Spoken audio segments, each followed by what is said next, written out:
Olá, eu sou o professor José Roberto. Você sabe a diferença entre texto e discurso?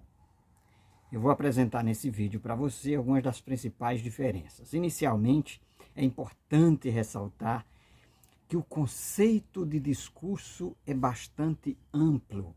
Isso porque depende do aparato da fundamentação teórica que aborda o texto. O texto geralmente é assumido como o material empírico que você lê ou que você escuta, desde que aconteça em um determinado contexto, em um determinado evento comunicativo. O Whindersson, num texto de 2007, ele conceitua texto a partir da diferença entre texto e a sentença.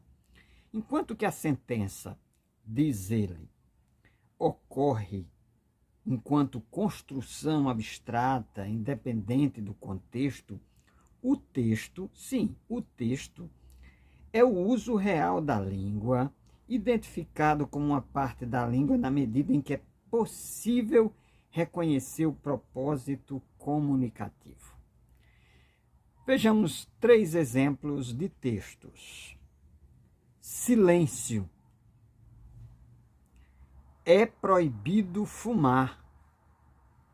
Não pise na grama.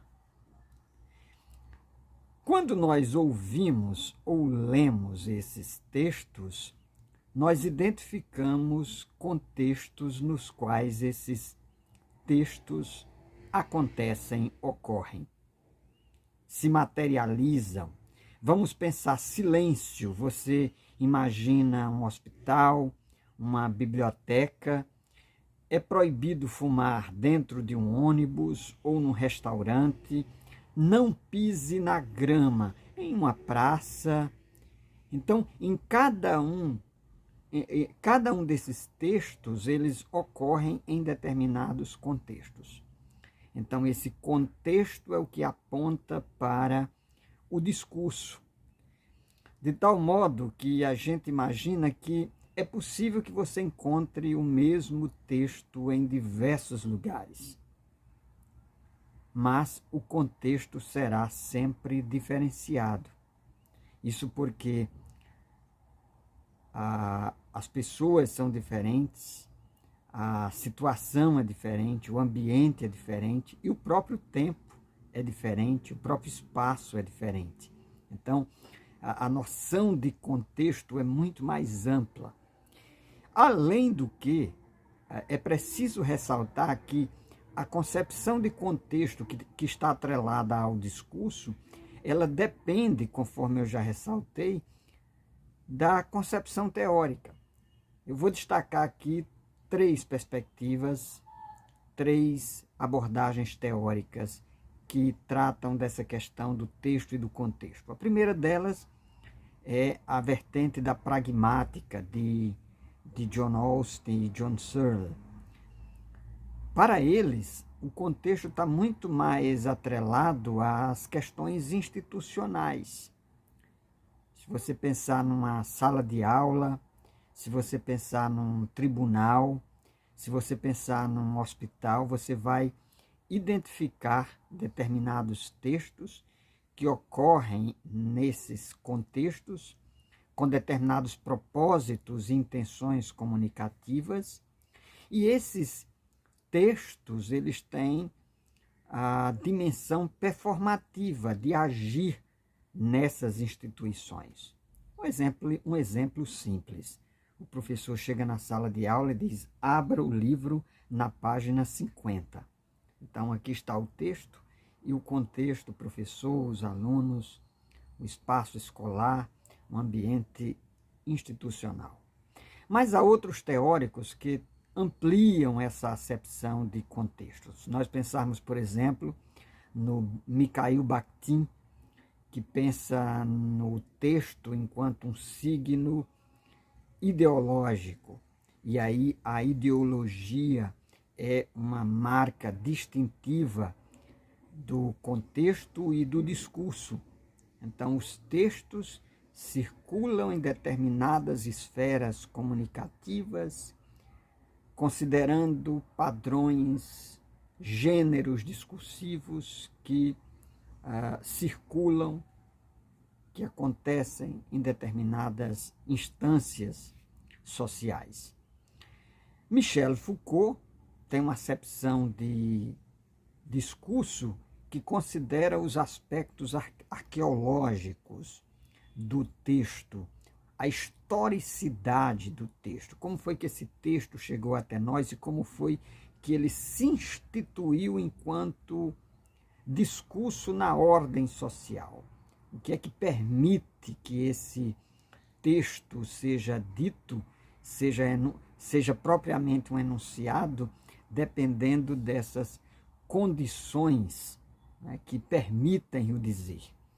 E, ao mesmo tempo, como foi que alguns outros textos foram cerceados, foram interditados, foram proibidos ao longo da história da sociedade. Uma outra vertente é a vertente do Norman Fairclough, que considera que o texto, enquanto evento comunicativo, ele pode estar atrelado a determinados interesses nas relações de poder, com ideologias que se impõem e que se sustentam em detrimento de grupos minoritários. São, portanto, ideologias hegemônicas que circulam na sociedade com o objetivo de cercear o dizer dos grupos que, de algum modo, estão em condições de menor prestígio social. De certo modo, a perspectiva do Norman Fairclough dialoga com a perspectiva do Michel Foucault e também essas duas com a do Mikhail Bakhtin. Mas o que eu quero ressaltar aqui para concluir é terminar com a citação do Heráclito, um famoso filósofo grego, que disse que não se pode entrar no rio duas vezes. Então, se você pensar nessa declaração como discurso, como remetendo ao discurso, é pensar que o discurso é sempre movimento, o discurso é sempre história, é sempre fluidez, o discurso é ideológico, o discurso é histórico, o discurso é social, o discurso é institucional, o discurso tem a ver com as intenções dos falantes, dos escritores, nos diversos contextos socio-históricos nos quais esses textos circulam. De tal modo que o texto pode ser o mesmo, um texto pode ser o mesmo, mas as intenções e os contextos serão sempre diferenciados. Portanto, o discurso nunca é o mesmo. São as condições de produção e de audição dos textos. Então, os textos estão em determinadas condições sociais de produção, que tem a ver com o discurso. Espero que você tenha gostado desse vídeo. Se gostou, deixe o seu like, compartilhe com alguém que se interessa pelos estudos do texto e do discurso, por teorias linguísticas.